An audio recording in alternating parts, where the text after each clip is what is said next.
tune into First Round Fantasy. You're talking to some guys who make it to the championship.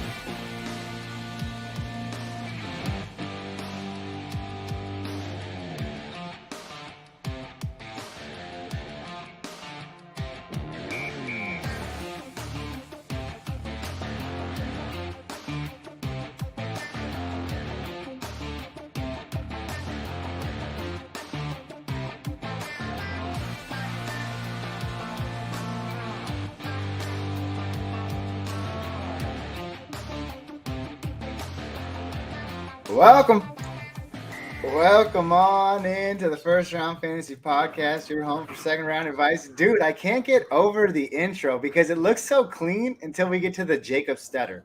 I feel like we gotta get a more confident Jacob answer there. It's like I liked it. For first round, we get championships. I liked it. Plus the Debo catch for the that was clean. Whoever made that, I like it. We got some Debo, we got some Renfro, we got some Grady from Jefferson. We got all the stars in there. And I got all the stars with me that I need right now. Joseph Morsaz. Gentlemen, you missed the first show of the season, but you're here for show number 2. How you doing today?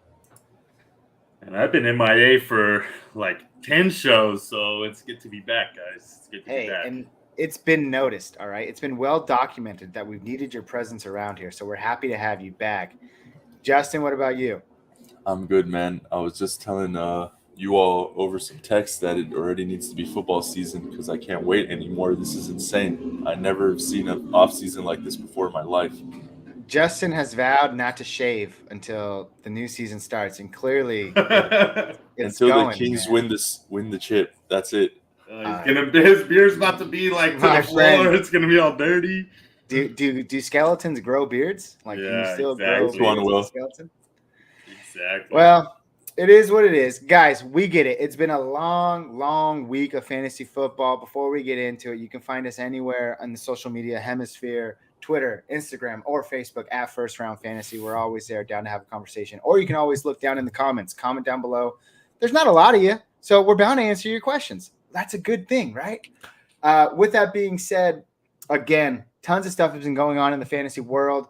Some of it has technically been already outdated, just how much has happened. Guys, this is like the craziest offseason that I can remember in, like, I don't know, years. Like, look how many big-time players have been traded. Not just the free agency signings, but traded. We're going to talk about all of them today, and I don't want to waste any more time because I want to get instant fantasy gut reactions from both of you, and we're going to start where we thought players went to die with their careers. That's what we were talking about last week.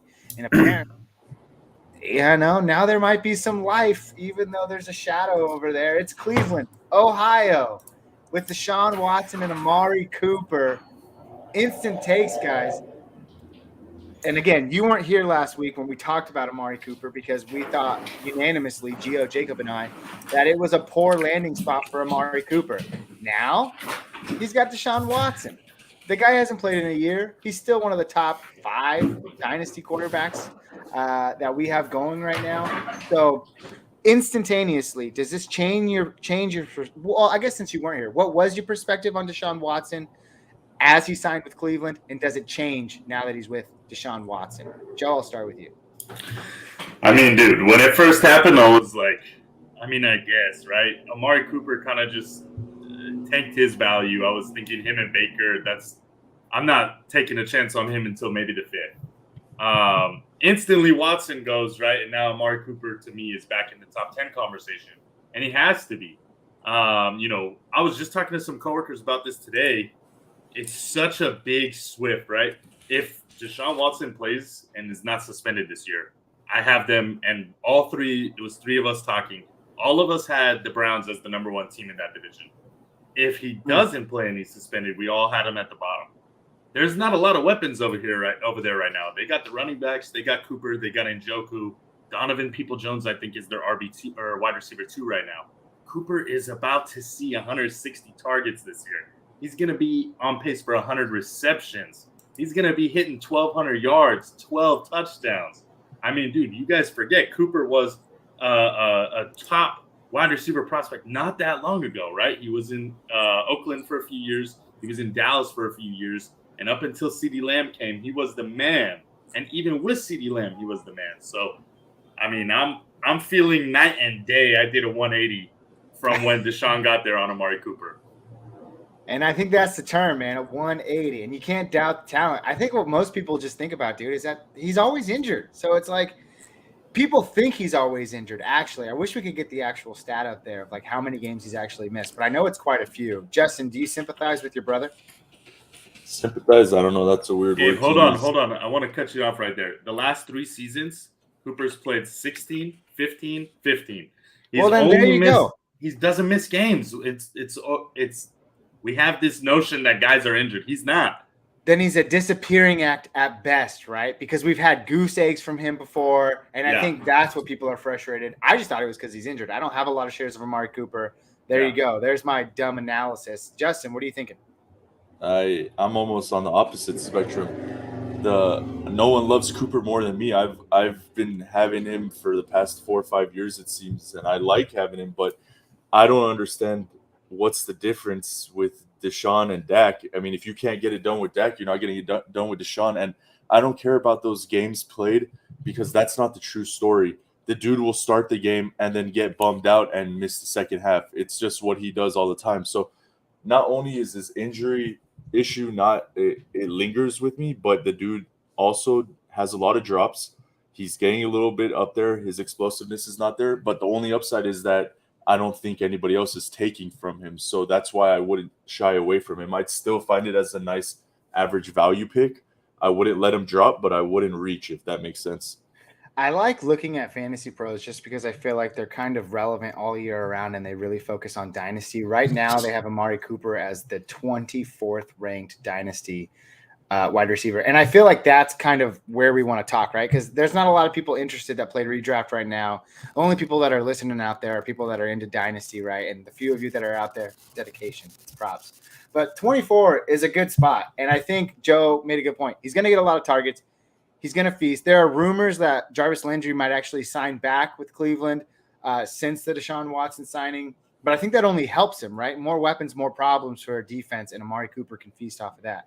So I think we're all in agreement that it's a better scenario. I heard that OBJ might go, but I didn't hear Landry might go there. Yeah, OBJ is also rumored, right? So the offseason's far from over, but it seems like we're all, whether it's small, we've all kind of adjusted upwards with our Amari Cooper hype, especially Justin being the highest. Basically, I'm the lowest on him. Oh, I'm sorry, with Joe being the highest. Basically, if he's your wide receiver 2, you're going to have a bad time. If he's your wide receiver 3, you're going to have a good time. That's how I look at it. So 24, I guess, is a pretty fair wide receiver.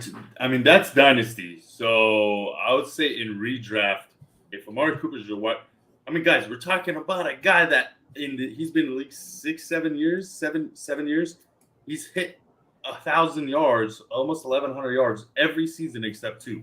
Last year, the Dallas Cowboys had so many weapons, right? They had CeeDee, they had him, they had Wilson, they had Gallup came back, they had Schultz, they had Zeke. I could go on forever how many weapons these guys had. Yes, Dak filled it up. It's not a matter of, suddenly Cooper's in a better situation because he went from Watson to Dak. One, I think that's true because people forget how good Watson was. I think Watson is by far and away better than Dak. But I'm not even talking about that. I'm talking about he just goes from being wide receiver 2 because CeeDee was number 1 last year to now he's wide receiver 1 on that team. I mean, that's the facts. What's wrong? He's 27 years old. He's not old. So I refuse to believe he just forgot how to play football. Justin, I'll give you a quick thought. I don't want to spend all day talking about Cooper. There's tons of guys to talk about, but you're shaking your head. What do you got? I love it when the brothers are on the pod. It's a battle, baby. Let's hear it. It just doesn't make sense to me to say that Deshaun was better than Dak, so that leads to more Cooper yards. I mean, Dak is like the most airing it out quarterback. No, I didn't say that though. I said that what's going to be is that he's not behind CeeDee Lamb anymore. He's now hands down number 1 option. Can we all agree that? Yeah, of course. And the Browns have less options than the Cowboys, right? However, if they're still a run-heavy team. But do you think you go out and trade all that for Deshaun Watson? We can move on. But do you think you go out and trade all of that for Deshaun Watson to stay a run-heavy team? They're going to be a lot more balanced, in my opinion. You move from Baker to Deshaun because you want balance. Yeah, It's a good take, This and I is a don't mind Kareem it. Hunt upgrade too.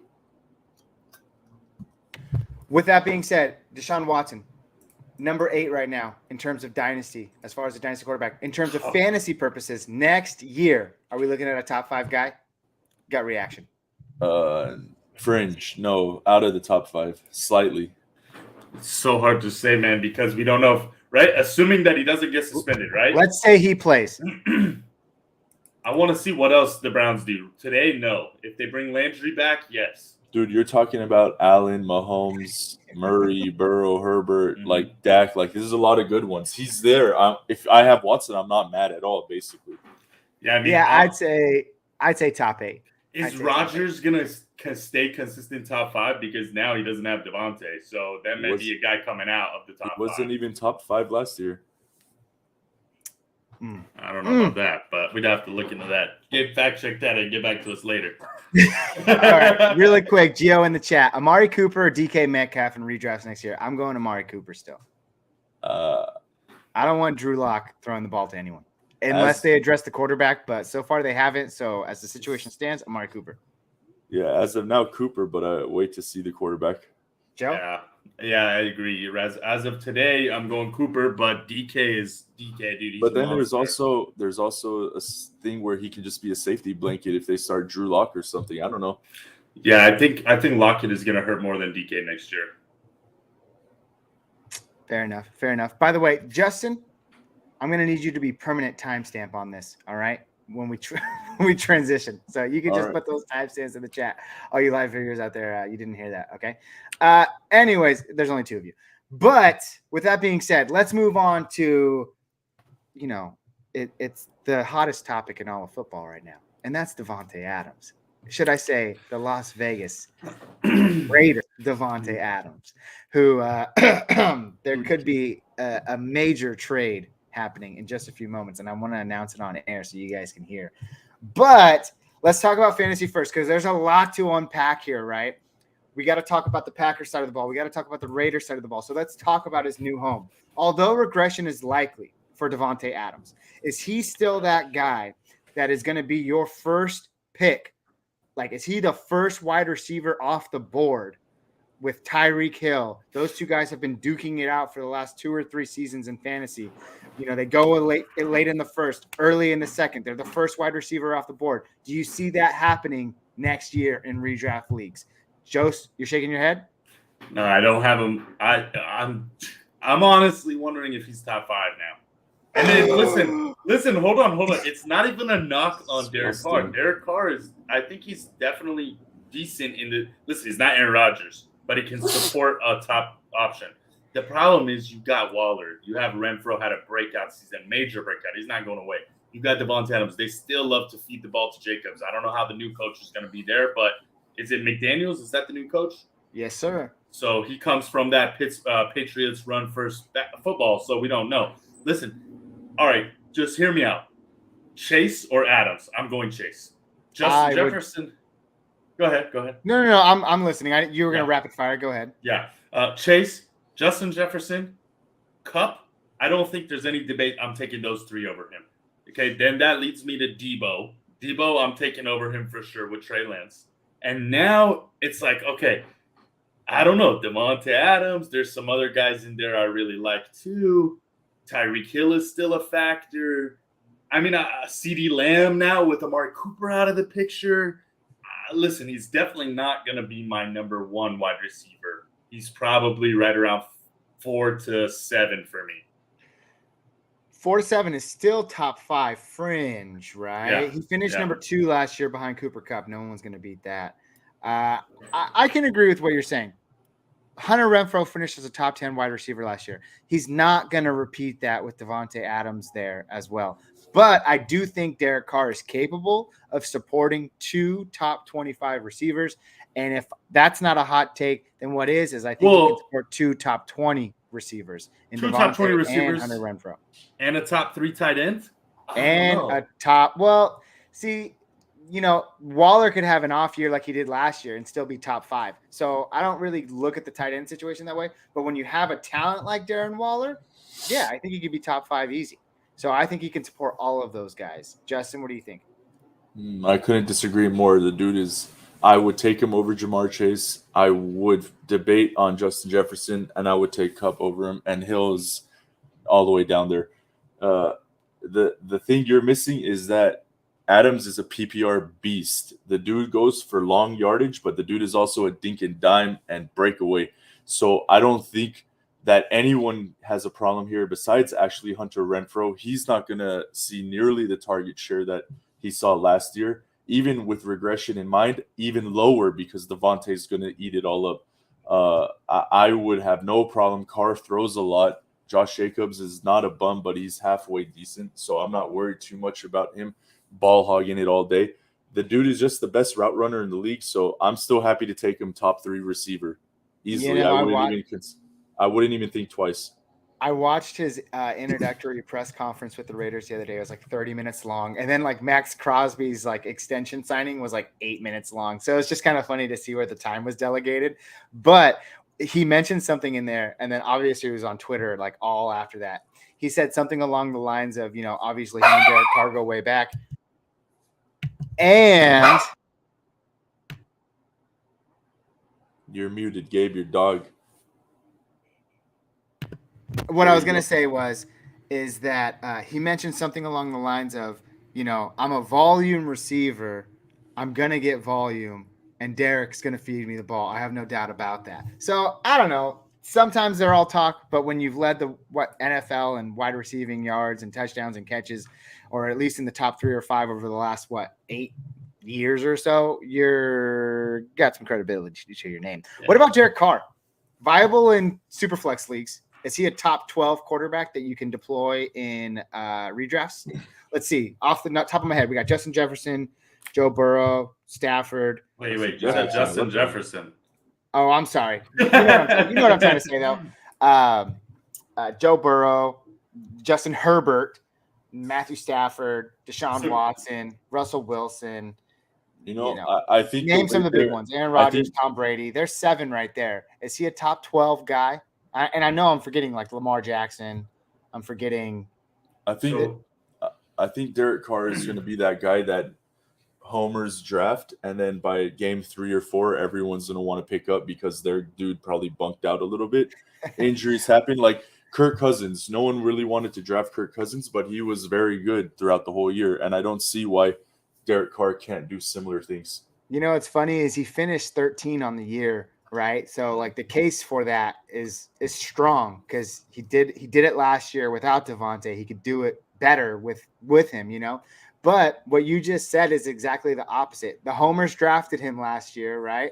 And then by week 3 or 4, everybody wanted him. But then when everybody wanted him, he went on like a 6-week hiatus and like stunk up the field. But yet, because of those first 4 weeks, he was still like top 4 or 5 in yards per game.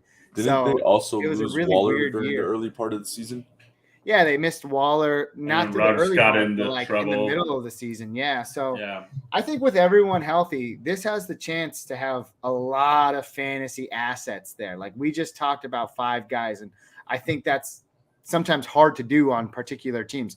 And if they're all relevant, like I think they could be, and again, I might be a little biased, then Raiders football is going to be exciting to watch in 2022. Gentlemen, let's look at the other side of the ball. Aaron Rodgers. Who does he have to throw to? Does this hurt his chances? Is he going to repeat as a top, 5 QB? Are you down? I don't like the guy anymore. So, again, bias is showing full force. Aaron Rodgers. I don't really have a taste for him in my mouth. Who's he throwing the ball to? Randall Cobb, Alan Lazard. I hope you don't have his taste in your mouth, but he finished as QB6 last year, right? And shut up. Listen, it's a new NFL, right? So the Packers have 2 first-round picks now, right? They have the Raiders in their own. And it's an NFL that we've seen year after year where Jamar Chase, Waddle, Devontae Smith doesn't get talked about nearly enough. Almost had 1,000 yards last season, 60-something catches, and people act like it doesn't even exist, right? It's Amon-Ra St. Brown was one of the top 5 receivers to end the season for the last 4 or 5 weeks. Nobody talks about that, but CeeDee Lamb the year before, Justin Jefferson, T. Higgins, we've seen year after year, first-round wide receivers make a huge impact. I know for a fact the Green Bay Packers are not dumb enough to go out and draft another defensive player this year. They are going to get a wide receiver. And we haven't seen what they're going to be doing in free agency yet because I don't think they're done. They're going to go bargain bin shopping, kind of like Kansas City did. So, listen, it's Aaron Rodgers. I don't think he's top 5. Wasn't top 5 last year, but he's top 10. I have him, sadly enough, I think he's right around where Derek Carr is going to be next year, right? Like Derek Carr has the weapons now. He doesn't, but Aaron Rodgers is way better and will make it work with less. And so they're going to end up very similar. So that's somewhere in that 8, 9, 10, 7 range, somewhere around there. I still think you draft him, but maybe you also hedge your bet just in case because it wasn't, 3 or 4 years ago that he actually fell out of the top 10, right? So maybe you hedge your bet and get a Matthew Stafford, and maybe you play matchups next season. I don't know, but he's definitely on the fantasy radar still, but he's definitely not where he was. Justin? It doesn't make sense to me. I haven't seen incompetence of a front office since the Vikings and their secondary. But the thing I don't understand is who are they going to bargain for? Literally, Odell Beckham's the only one out there right now, unless I'm missing somebody. The bargain shopping happened when Scantling left and went to the Chiefs, and he's garbage. So I don't know. You're throwing to a 40-year-old Cobb, like you said. I mean, Tunyon could be the GOAT tight end this year, maybe. I don't know. But it's just if I have a chance to get him in like my last pick of a redraft, then I'll just snag him in case he balls out. But I can name 12 more quarterbacks I'd rather have for upside just based off their legs than Aaron Rodgers at this point. And that's what I was going to say. There's at least 4 or 5 rushing quarterbacks out there that like just take the cake these days, you know. Just Joe, one last thought. And I think Lamar, we talked about how Carr finished number 12 or 13 and Rodgers was 6. And that was with Lamar missing half the season or, at least 6 games, 5 games. So I don't know. But no, I mean, just in terms of free agent wide receivers, and this may be something we get to later, but Jarvis is still out there. I know Julio's kind of cooked, but he could go off a couple games. Will Fuller, T.Y. Hilton, Cole Beasley, Emmanuel Sanders, A.J. Green, Sammy Watkins. A lot of these names are towards the end of their careers. But if you're talking about adding in Cole Beasley as that little, safety blanket, Will Fuller as the guy that take the lid off, and maybe draft a first-round wide receiver, I mean, it's not pretty. It's not Devontae Adams, but, what has it been lately? It's been Devontae Adams and nothing.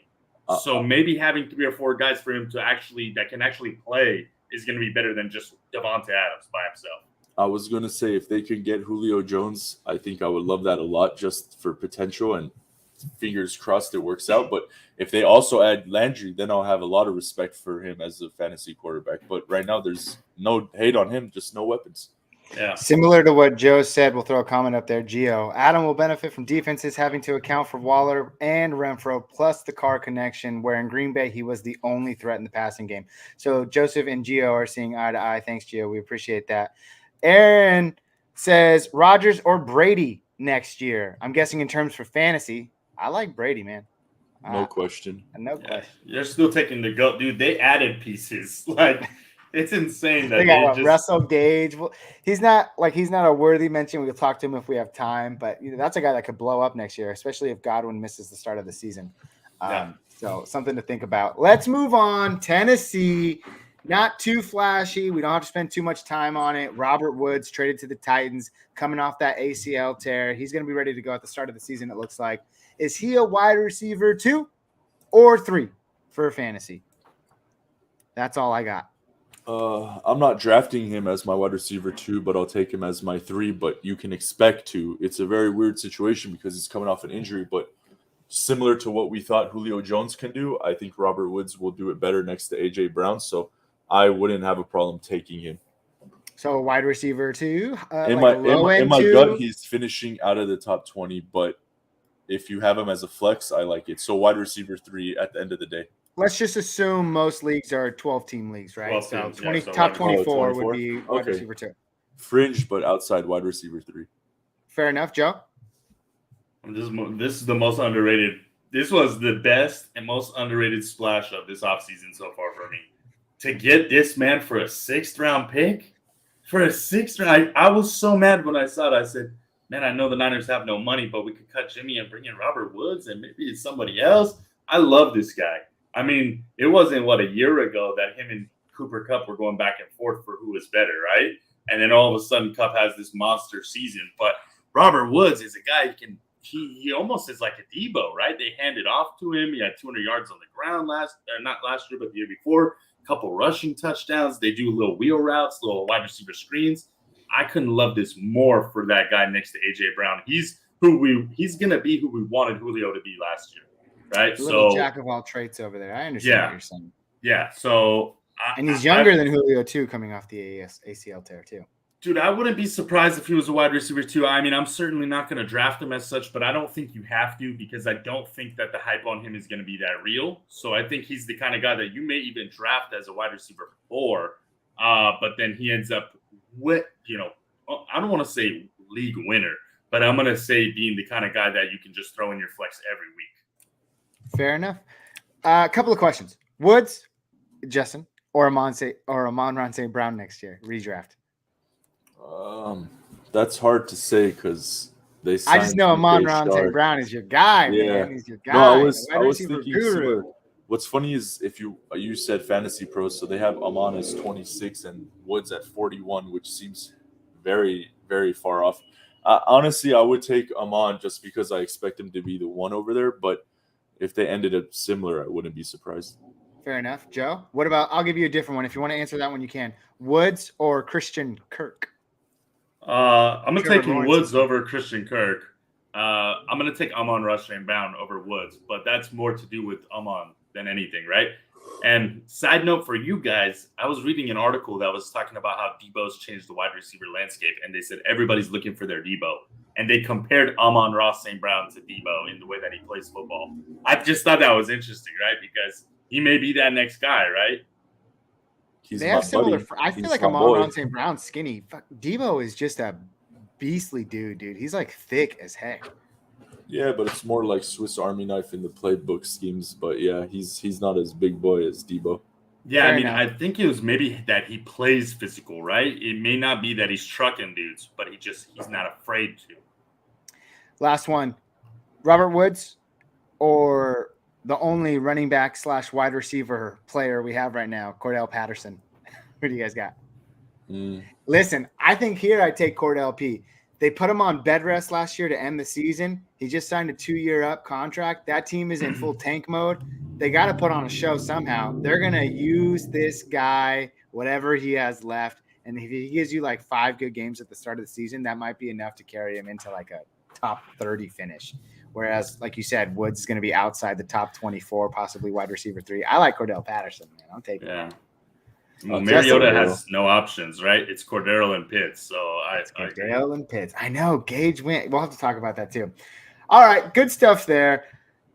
Let's move within the division. Wait a second. Robert Woods to the Titans. Yes. Let's move it within the division to the Indianapolis Colts.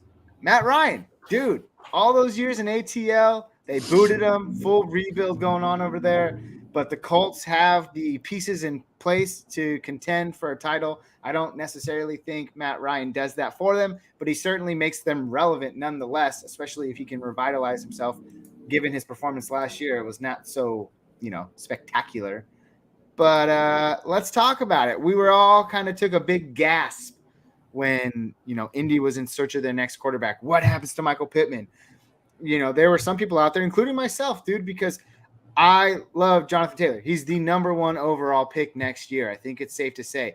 But if we would have dragged this on and the potential for them to get a lesser known quarterback, whether it might have been like Baker or something, it's just like sometimes that kind of stuff, like look at CMC. Now injuries did him in, so it's a little different. But when you look at these massive talents who don't have the QB play, those teams are going to stack the box. Then you get worried. But it seems like Matt Ryan, relieves that pressure a little bit. It saves guys like Michael Pittman and Jonathan Taylor. I don't know if Matt Ryan is someone that's going to be fantasy relevant next year, but I think he keeps the relevant key fantasy players for the Titans relevant. Michael Pittman, Jonathan Taylor. What do you guys think? You just hit the nail on the head right there, right? Matt Ryan is not going to be fantasy relevant, but he's going to help Michael Pittman Jr. and Jonathan Taylor. And it's important to remember you don't have to have a fantasy relevant quarterback to have fantasy relevant players, right? Jimmy Garoppolo was absolutely terrible. You weren't starting him in fantasy last year, but you had Debo, Ayuk, Elijah Mitchell, George Kittle that were all almost must starts. Arguably not Ayuk, but the other three for sure. I love this team in terms of real football, but they're just so run heavy, man, that like Michael Pittman Jr., like I want to be more excited about him, but I'm not. And it just kind of feels like maybe it's a slight upgrade for him more than I want to feel like it should be. Like this doesn't put him in like a top 15 conversation for me, but he's definitely in that wide receiver 2 conversation now. Yeah, I mean, I like Pittman's just as a natural player. It doesn't move the needle. I think it gets it a little bit better, but not enough for me to care anymore. It's not like he got paired up with Aaron Rodgers or anything, but Matt Ryan's a little bit better. I like it for the Colts because this quarterback, like even less than Wentz, Ryan's not vulturing any touchdowns off the goal line runs. You know what I mean? Like he's not sneaking in. So that will go to JT. I don't think it hurts his red zone play at all. And Pittman, he's just going to be the number 1 over there. So I like it no matter what. Better than Drew Lock. Well, I am glitching out all over the place, but I assume you guys got your points across. Jacob, the head honcho, sends the flames. He thinks we're doing good. Jacob, tell Justin to be better at timestamps. Thanks, Jacob, for stopping My by. bad.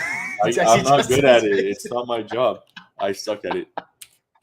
Anyways, we got all we talked about Matt Ryan there. Let's talk about Marcus Mariota. Is he fantasy relevant again? I'm going to be bullish. Top 20 fantasy quarterback this year. He's a streamer. He gets it done with his legs. He's going to be Ryan Tannehill 2.0. Let's hear it with no weapons. What's he doing? Guys, you with me? Jump on the hype train. Justin, you look like you want to either sock me or throw up. I don't know. What's your thought? Mariota as a quarterback anywhere is not fantasy relevant. It's just, I mean, it makes me sick because when they traded Ryan, I'm like, okay, so who's going to be the guy? Because I need to know the Pitts connection. And it was Mariota, and obviously it's a placeholder until they find somebody, but not fantasy relevant in a super flex. Maybe if things click, but no, I don't even need to consider him as an option. Oh, man, this hurts my heart. It really does. But I don't know, man. I want to take this into the season. I want to be the guy that plants the flag for Marcus Mariota. I just want to see the guy have fantasy success. He's not going to have success, in the NFL, but I want to see him have some fantasy success. I want to be the guy to say, Marcus Mariota, help me get to the fantasy playoffs. That's right. He's going to be my dart throw later in drafts. For the sake of competition, I hope you draft Mariota as your quarterback. Yeah, dude, there's no way. Listen, he might be like a good QB3 in a super flex, but no. I mean, it's just not even a team that's trying to win. Dude, if Ridley was there, maybe I can see, okay, fine, top 20. But without Ridley, it's just too rough, dude. Like, even if Kyle Pitts has a 1,500-yard season, it's just too rough. What do you guys think about Kyle Pitts? Let's talk about him. People were so hyped about him last year. They knew that, first-year tight ends don't really take off. But then Pitts comes out. He has flashes, doesn't really get the ball rolling all the way through the year. This year, can we expect, hyper targets? Teams are going to double him, but when Mariota has nowhere else to throw, this guy could see, 10, 12 targets a game, And he turns that into 5 for 70 and a touchdown. That's a top 5 fantasy, tight end right there. So what do you guys think? You drafting him as a top 5 fantasy tight end this year? You taking him in those first, 3-4 rounds? Yeah, I don't know. I think last year everyone was hypey on all these tight ends, and it made people take a little early. And then we got a shot of reminders saying, "Hey, tight ends are pretty random, regardless of who you are, unless you're Kelsey." I'm not. 4th round seems way too early for me, but he's definitely a top 5 tight end without question, regardless of where he is. I mean, I think that he's going to get, how Amon-Ra St. Brown was just, at the end of the last season, was just the only guy, right? So it was just he was getting 10 targets, 100-something yards. Pitts is that guy, right? He can do everything. And last year, for some reason, there was just stretches where, he would get 4 catches, 48 yards or 58 yards in the first quarter, and then he wouldn't see the ball again. And that was so frustrating. And I think, again, I just talked about this like 2 segments or a segment ago, is you can have a trash quarterback who's not fantasy relevant and still have very fantasy relevant players.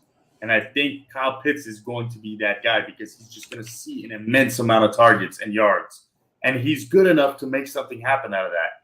I think this is the year where he solidifies himself as the second tight end behind Kelsey. And it's not going to be long until we're talking about him over Kelsey. So, yeah, I mean, he's just that talented, right? He hit 1,000 yards last year, and felt like he wasn't even there. It felt like they weren't feeding him. So Mariota's going to feed him. It was scarce, man. 68 catches for just over 1,000 yards. And the thing is, 1 touchdown. I mean, we could look at those same numbers next year, but he has 8 touchdowns instead of 1. That's going to be, a top 3 fantasy tight end right there. It's progression to the mean, right? Exactly. 8-1 is just not realistic. He's too big and bulky of a threat to get 1. All right, fellas. Let's move on to the new story here as I type it in. What timestamp is it? 37. Tyreek Hill to Miami. Joe's excited, and he left. This was his moment to shine, and he's back, and he's out again, and he's back in. Joe. Let's go, boys. All right, Let's go. Okay, there he is. I'll let you have the stage, my friend. Go ahead. You got 1 minute. I know I'm like the resident Dolphins fan, even though I'm not a Dolphins fan. I'm a Dolphins fan by marriage. But the reality is that he's still going to be really good. Okay, he's not Patrick Mahomes good, but he's still going to be really good. We forget that Tua carried Waddle to top 15 finish as a rookie, and Tyreek and Waddle, you can't guard these guys. Tua, first of all, has never had an offensive coach. He's had different coordinators. He's had 3 coordinators in 2 years. Okay, now he's getting one of the most brilliant football minds in the entire league in McDaniel from the Niners. All right, this is a guy that they compared him to Shanahan, LaFleur. They compared him to McVay, and they said he's better than all of them. Okay, so they're going to get a brilliant football mind who's going to put the guy in a place to succeed. They just brought in a whole new left side of their line. They got the best offensive tackle in football. And you have Tyreek Hill, who's now going to be in a completely new West Coast offense playing like Debo. And you guys are going to see, because we kind of saw with Tyreek Hill last year was feast or famine with Mahomes, right? When Mahomes was looking for underneath stuff, he was looking for Cole. He was looking for Pringle. He was looking for Kelsey.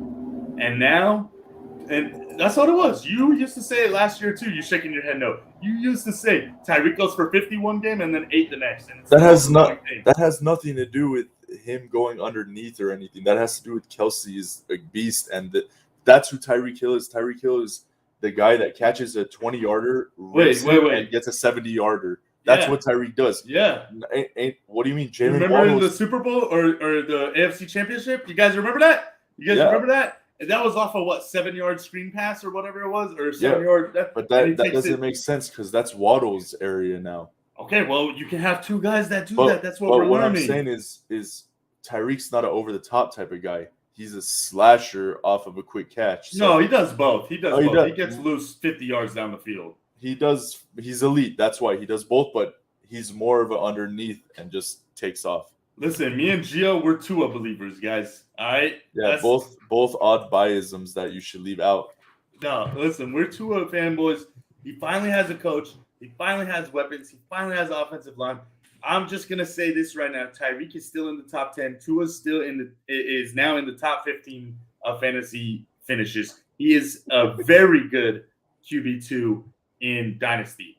Let me reel it in here. I was biased earlier, and I want to see if I can catch you on some bias now. You said Tua can support Waddle. He did. Top 13 guy last year.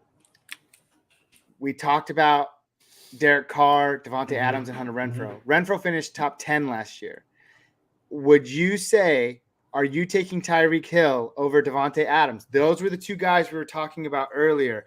Those first 2 guys off the board in the late first round, early second round. Are you taking either of them there, and who are you taking first? Listen, it's so tough, man. So here's the preference. The top 2 of the cream of the crop. Who's going first, Devontae, Tyreek? I'm going Listen, Devontae. Devontae's going first, but look, with the Raiders, you're talking about almost three elite options, right? Waller and Gesicki, that's a pretty big hump. Okay, Waller needs his targets. Gesicki might not get as many. He's still good. He's still in the top 10 of tight ends, but Waller for 3 years now has been top 5 tight ends, and like behind Kelsey, maybe number 2 in terms of fantasy relevance. So Waller still needs to factor into this, and Renfro's not going away. So you got 3 guys that all need touches. In Miami, I see a clear-cut top 2 with Waddle and Tyreek. There is no third. Like, Gesicki is good, but he's not factored like that. Devontae Parker is seeking a trade, but let's just say he stays. Get him out of here. Get him out of here. All right, so you're taking Devontae Adams then. But I think that just kind of proves my point that, if we're looking at teams for fantasy as a whole, which of these guys, like what team, Dolphins or Raiders, has a better fantasy finish in terms of like the skill positions? Like a quarterback, who finishes higher, Derek Carr, Tua? I think Derek Carr. Yeah. I think Devontae Adams finishes over Tyreek Hill. I don't know. The rougher Waddle one scares me because I still feel like Waddle, he's the volume guy there. He's going to get those targets when the pocket crashes, and he's the guy that can escape underneath. I think Waddle finds a little bit. I think he leaps ahead there, and then Waller over Gesicki. But I think overall, that's a Raiders offense compared to a Dolphins offense. Is what I'm saying. But you guys are missing the key point, which is that the coach that is on the Dolphins came from Shanahan's system. Okay, he's not going to go. No, I'm serious. Listen, he's not going to go and spend $120 million on a wide receiver and not manufacture touches for him. This is what he does. He just spent a year manufacturing touches for Debo and Ayuk and Kittle with a quarterback that could not throw more than 10 yards down the field. So say whatever you want about Tua. It doesn't matter. He's going to manufacture touches for Tyreek, and Tyreek can take a 10-yarder and make it a 60. So that's all I'm saying. Fair enough. Justin's last thought about this, because you guys have been back and forth. Last thought while I get the last segment. Goodness gracious with the S's. I get this last redraft, segment. I don't touch Tua. Dynasty, I like Tua. That's because he has him in Dynasty. No, I don't. I traded him. Oh, you did? Yeah. Oh, snap. And then I don't have bias, Gabe. I play to win the game. NFL, get in the game. Anyways, I like Hill. As a Hill lover and owner the past 3 years, I sway away from him. I sway away from him even more. So I know how this year's going to play out. Let the people chase him. I'm not chasing him. That's basically all I'm going to say on that. Listen, I'll definitely say that the floor is much lower. There's no arguing that, right? But I think the ceiling may not have dropped as much as people think it did. But the floor is definitely lower. He makes his own ceiling pretty much. That's the thing. That's what I'm saying. But yes, his ceiling did lower just because you're going away from Mahomes. It did, but the floor is the bigger issue, right? Is that with Mahomes, we knew we were getting at least a top 5 finish now and maybe a top 10, 15. I don't think this is Le'Veon going to the Jets like I've heard people say where, he's done. He's, just forget about him. That's garbage, dude. He's still going to be a very relevant wide receiver 1.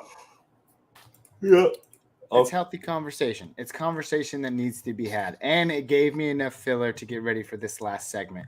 Because we're nearing that hour, we got about 15 minutes left. I'm going to group these last few groups of signings together, and we can kind of just talk which one's the most important in regards to their position and fantasy value. All right? So for wide receivers, let's start with wide receivers. No, you know what? Let's start with QBs because it's a little bit smaller. We have Marcus Mariota signing with the Falcons. We already touched on him. And we have Jameis Winston re-signing with the Saints. Which one matters more for fantasy? I think it's clear, but it gives us an opportunity to talk about Winston, Kamara, Michael Thomas, and all of those guys. What does a healthy Winston do with a healthy Michael Thomas, healthy Kamara, and I don't know who else is there? Basically, if Winston is the quarterback, I like it more. If Michael Thomas plays, which I don't even know his status, I like Winston even more. But Winston over Mariota. Joe? I hate both of them. I mean, The bigger thing is Sean Payton leaving. To me, is like, I don't know. It's, to me, that is the biggest question mark in sports, is that whole Saints offense, Michael Thomas or not. Fair enough. Jameis Winston, how high are you willing to go in terms of fantasy for him? 0 off the board, unless it's dynasty. I'm not touching. Dude, that guy's like a 4,500 yard receiver when he sells. Although I will say with the 3 Saints years ago, 4 years ago. 4 years. Well, it's That true. was Tampa Bay before Brady got there. Yeah. True, but Sean Payton's gone now. We don't know what this offense is going to look like. Sure, he had 24. Dude, we underestimate this, right? Let's just think in a perfect world. He's still throwing 24 interceptions in a season. The guy still throws 4,500 yards, tons of touchdowns, and he's going to be a top 10 guy. He's done it before. That's all I'm saying. Like, are we underestimating? He's got Michael Thomas, Alvin Kamara. Those are elite weapons at his disposal. I mean, but the new coach is Dennis Allen, right? Who's more of a defensive guy, and he's been there for he's been there already for 5 years. He was the coach of the Raiders, probably while you're that has nothing to do with that. What it has to do is that Herbert's in the league now, Burrow's in the league now, Deshaun is back, Jalen Hurts is in the league out. There's just a lot of good quarterbacks that push him down after an injury and age. So, I mean, he might be picked up because you have some injuries and buys, but I don't think anyone's going to draft him.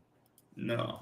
I mean, maybe he ends up being that guy, like, if all things pan out, that you're bye week blues, you're turning to Winston. Maybe. I don't think Mariota, though. Yeah, not Mariota. You know what? No, I'm still on the train. Winston, yeah, I think there could be potential for a bounce back here, but we're done talking about them. Allen Robinson, wide receivers now. Allen Robinson signs a 3-year deal with the Rams. Juju Smith-Schuster signs a 1-year deal with the Chiefs. Who matters more for fantasy going into 2022? Allen Robinson, Juju Smith-Schuster. Both of them matter. They're both going to be very valuable. Allen Robinson is a beautiful number 2. I'm so happy to see it because he's never been a number 2 in his career, and he's never had a quarterback as good as Stafford. So this is like hopefully I'm not too hyping him up so everyone gets him, but I love the bounce back this year. And I also love Juju Smith to the Chiefs, although I was more happy with Hill there, obviously, but he's in a better place now, less competition. Let's see what he can do. Yeah, Allen Robinson, to me, is clearly Juju. I like him. Listen, there's a bounce back season coming, but like Juju's biggest problem to me is staying on the field more than anything. Like if he stays on the field, he's going to be damn good, but I can't promise that he is. Allen Robinson, I feel like probably has the same issues, but he's going to be playing with Stafford and Kupp, and Odell's I don't think is coming back, and Woods is gone. He's going to step into that Woods role. And he's going to be really, really good for fantasy. And Justin touched on it. He's never had a quarterback like this. He's never had nobody has, but he's never even had a decent number 2 wide receiver next to him, let alone the best in the league. So, all those double teams that Kupp is getting, Allen Robinson is going to be feasting on that. I was so mad as a Niner fan to see them snatch him for like less than Christian Kirk. That doesn't make sense to me. No, it does not. It certainly does not. Lesser known players. DJ Chark signs a 1-year deal with Detroit. Russell Gage signs a 3-year deal with the Bucks. Who's more relevant for fantasy in 2022? I mean, I guess you said DJ and who? DJ Chark signs a 1-year deal with the Detroit Lions. I know that, yeah. And Russell Gage signs a 3-year deal with the Bucks. 100% DJ Chark. Russell Gage, he has people behind him, and they use the running game a little bit. I just like DJ Chark because he has an outlet to get some, like, he's not barred behind anybody really. So I think they put a 1-year flyer on him to see if he's actually somebody. I like his ceiling's way higher than Gage. That's why I'd rather go Chark. Like, if I draft Gage, do I even want him in my flex?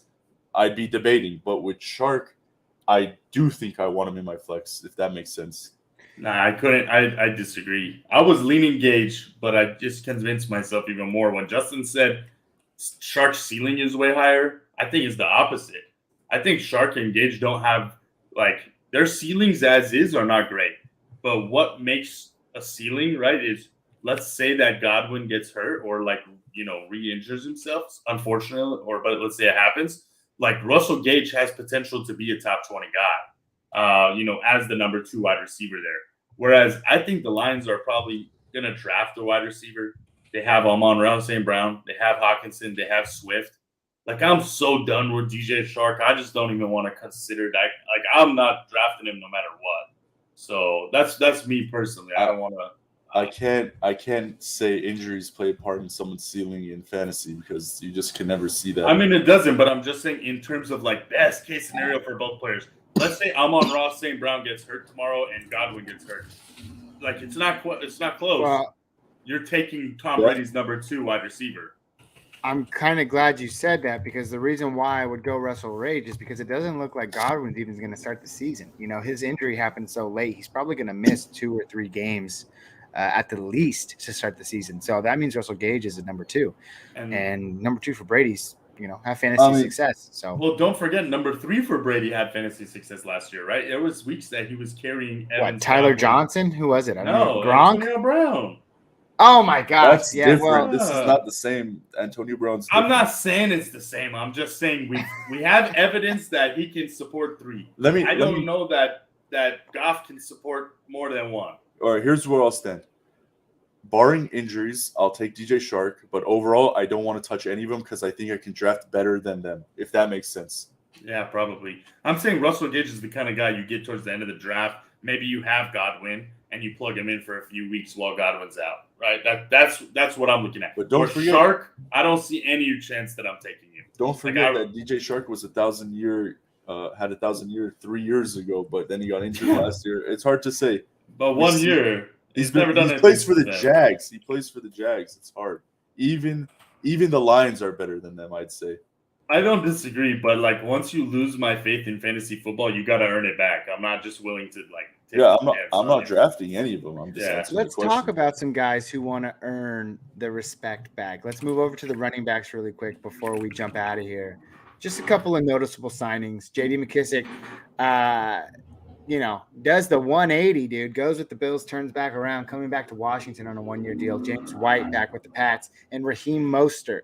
Guys that have fantasy relevance when healthy. It's just when are they healthy? Which one matters the most to you in terms of fantasy? I would say none. I guess JD. Let's start with the comments. Let's go with Gio. Raheem Mostert will benefit too down there in Miami. So Gio seems to be siding with Raheem Mostert. I don't know. I think it's got it. They re-signed Salvion Ahmed. They still have Myles Gaskin, although they may release him. They got Chase Edmonds. That just looks insane. Listen, man, though, he comes McDaniels and I don't know. Maybe we'll see. He was the offensive coordinator last year. Listen, the Niners the last few years, it's like they run one back until they get injured, and then they move to the next. And like there is no sharing. Maybe Hasty comes in on third downs every once in a while, but that's it. So with that being said, if Raheem Mostert stays healthy, a big if, he obviously is the guy to have. I don't want to bet on him being healthy, so I think J.D. McKissic is the guy that you need of these 3 because you're most likely going to have Antonio Gibson on your team. Somebody is, and he's a great handcuff. He's an elite handcuff, right? We talk about that all the time, that if Antonio Gibson misses time, J.D. McKissic puts himself in the top 15 spot. I was surprised, Justin, that you didn't jump off the page and say J.D. McKissic because you've been so high on him the last few years. I mean, J.D. McKissic is clearly the most valuable guy here, like Joe said. Antonio Gibson can't stay healthy, and even when he is healthy, McKissic's getting the passing volume. So in PPR leagues, it's a no-brainer, Justin. I did hear that they want to get Gibson more involved in the pass work, and I think we've all been wanting that for 2 years. Saying something is different than actually doing it. They actually said that at the beginning of last year, if you don't remember. It's not that I don't love J.D. McKissic. It's just that it's so hard because you see Bunk Gibson rush like trash for the whole beginning of the year and halfway. He did have real nice games, but we know what J.D. McKissic can do now, so it's like not a surprise when drafting him. It was undercover 2 years ago. It was kind of undercover last year, but it is what it is. The reason I liked it with the Bills, but I don't think they have a good running back. But at the same time, Josh Allen vultures so much that it's hard to say that McKissick's volume would be better in Buffalo. So I don't really care. Like, I still like him as a player wherever he is. And yeah, but and I just want to touch on Gibson, Gabe, because I know you were kind of doom and gloom on him earlier this season. Is everybody pretends like he was terrible last season? He was. Dude, he had almost 1,100 yards. He had 7 touchdowns. He had 42 receptions for 300 yards. He was a top 15 running back finish. And look, I mean, his rookie season, he had 11 He was a top touchdowns. 10 finish. He was 10 on the year. There you go. His rookie year, he had 11 touchdowns. Last year, he had 7. Well, he had 3 receiving, but 7 on the ground. Look, there could be some regression, positive regression, right, or progression back to the mean there. And if he has some more touchdowns and he ends up continuing with these more targets, because, right, there was a couple games where he was just – they didn't even play him, right? So if that kind of goes away, I mean, really, I remember they were using – what was his name? I can't remember him. Jared Patterson. Jared Patterson, there you go. And McKissick was – anytime they were down, McKissick was coming in. I don't love Carson Wentz, but I think they're a better team this year than they were last year. So there was a lot of games where they were way down, and then Gibson just gets scripted out. So if they actually lean a little bit more on him in the pass game and they aren't as bad because Wentz is there, he has potential to be a top 10 finish. So stop talking bad about my man Gibson, man. Man, I have Gibson, so I don't talk bad about him. I tried to trade you for him. First of all, before we leave, running backs last year were atrocious for the most part. We all know that last year's That's every year. No, this was different. We all spoke how it's different. There's so many shares. Every year. No. You basically had 3 workhorses, true workhorses. JT, Najee.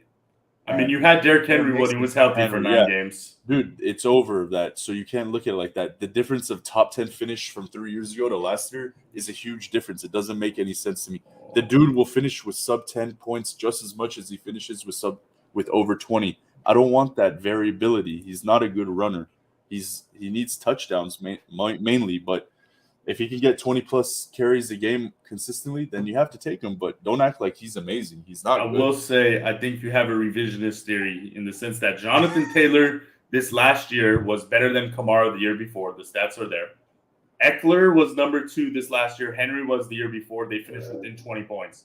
Now, the big difference here was Dalvin Cook had 362 points 2 years ago. Last year, the number 3 guy was Najee Harris with 300 points. But, that's the big deal right there was the year before we had that third great player, and we didn't have that this year. If Joe Mixon is your 4th best running back overall in PPR, you're going to have a bad year. James Conner was fine. I mean, and not saying they didn't do good, but it's just sharing. Ezekiel but you shares. say that, but if Ezekiel you go back shares, the year Jones before, shares, Gibbs, Jacob shares, Chubb go back shares. the year before, Joe Mixon last year did better than the number 4 running back the year before, which was Aaron Jones. I'm just saying. I know we don't want to. We like to think that it's the doom is coming. The doom is coming. It's not true. It's not true. Antonio Gibson was solid, man. That's just the RB2. I'm gonna draft him. No, I would. He's RB1 by your numbers, but no one's drafting him as a RB1. That's my point. You're drafting him as an RB1 if you go wide receiver, right? No. I think he's still a second-round guy. I don't understand. He doesn't get out of the second round because he is getting the volume with carries, which finishes as a top 10 running back. That means he's RB1. That's what we're saying. So no one I know wants him as their RB1. So that's my point. Yeah, but you don't want the bottom 10 guy as your RB1. Of course not. You want the top 5 guy. I mean, there's 12 people in your league. Sometimes you don't have choices. You get the lower draft pick. Of course. Yeah, so, but you're going to draft Gibson over – who are you going to draft Gibson over? You're going to hold on. No. You're going to draft Gibson Joe, you got 15 seconds. Over Devontae, over – you won't even draft him over CeeDee Lamb. I promise you that.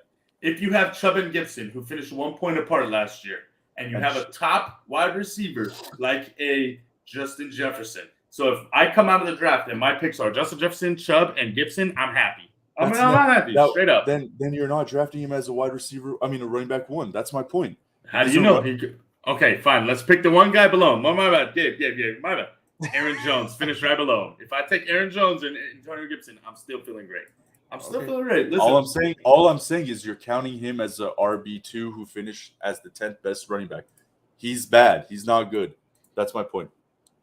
Well, we'll end on that, and we'll throw it out to Randy Swears. let's go, Randy. Let's go. Yes, we are going out of here. But before we do, Joe, it's been a long time since you've been on the pod, man.